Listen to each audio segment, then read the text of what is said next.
The National Museum of the United States Air Force is huge. There are more than 350 aircraft and missiles on display.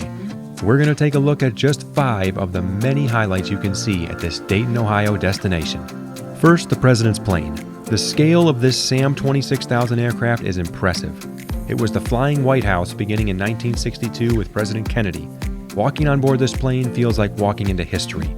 There's a sign marking the spot where Lyndon Johnson was sworn in as president. That famous picture was taken right here. Also on that tragic day, these seats at the back of the plane were removed to allow President Kennedy's casket to be flown back to Washington, D.C.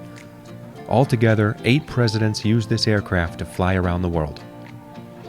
Aviation was born in Dayton with the Wright brothers. The 1909 Wright military flyer became the first military plane in the world when it was sold to the U.S. Army. This reproduction was made with an engine donated by Orville Wright and other parts donated by the Wright estate. The Early Years Gallery tells the story of how human flight began with 2 Ohio brothers who owned a bike shop. Within 2 generations of the Wright brothers, humans were walking on the moon. The Space Gallery has the Apollo 15 command module Endeavour, which was used during the 1971 moon mission. And probably the biggest thing in the entire museum is the Titan IBB launch rocket, designed to carry military satellites into space. It's well over 200 feet in length, and I felt like an ant next to this thing. Right next to the Space Gallery is research and development.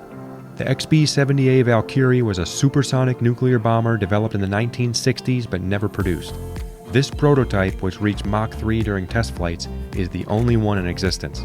Some of the aircrafts in the gallery were failed concepts, but all of them contributed to the advancement of aviation. Visitors can't miss the World War II gallery and all of the history represented here. You can see the famous Memphis Belle, the first heavy bomber to complete 25 missions over Europe and return with its crew to tour the United States. It quickly became an American icon.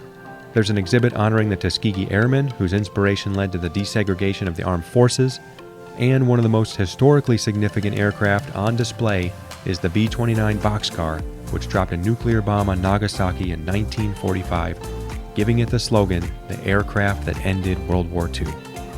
Those are just 5 of the galleries in this massive 20-acre museum. You could spend multiple days experiencing the collection and learning all the history. Best of all, museum admission is absolutely free. Please share your experiences of the museum in the comments below.